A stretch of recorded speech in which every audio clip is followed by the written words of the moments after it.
Vysvetlím vám, čo je hormonálna substitučná liečba alebo HRT.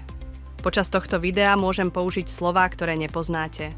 Pamätajte, že ak máte akékoľvek obavy o svoje zdravie, poradte sa so zdravotníckym pracovníkom.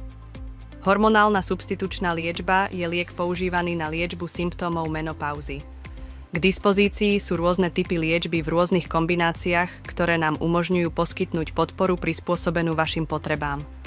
Hormóny sú chemikálie, ktoré ovplyvňujú rast a fungovanie nášho tela.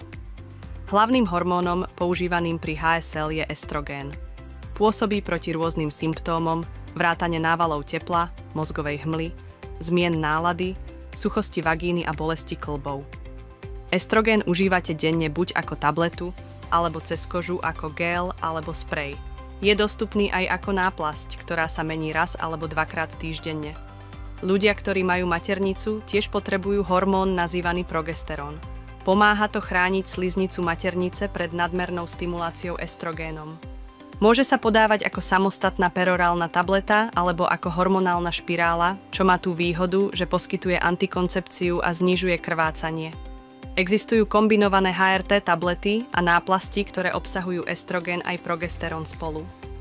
Tieto prípravky sú vhodné, avšak k dispozícii je obmedzený rozsah dávok. Progesterón sa môže podávať každý deň v nepretržitom režime bez krvácania.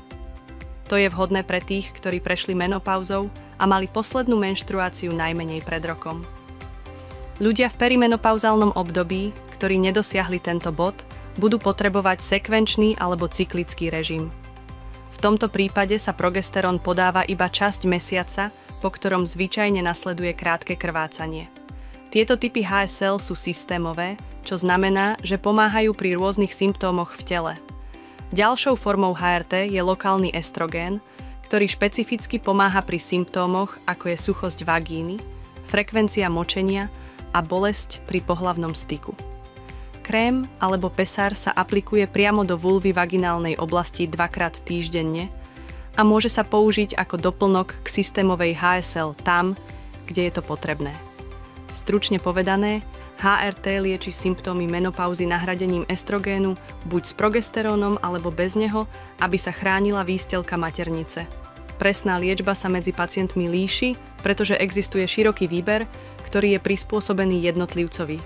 Existuje mnoho typov HSL vrátane rôznych hormónov a rôznych spôsobov užívania alebo použitia, ako sú tablety, náplasti alebo gel.